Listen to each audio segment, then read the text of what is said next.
what I found out is you slide this top piece back, and then the back lifts up, pulls out like that, and here's the type of connector that's in it. The replacement would be get one of these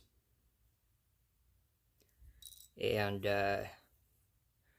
take the connector out, crimp it on in this one's place, and then you can, if you still have the plastic, you can put it back in there like that,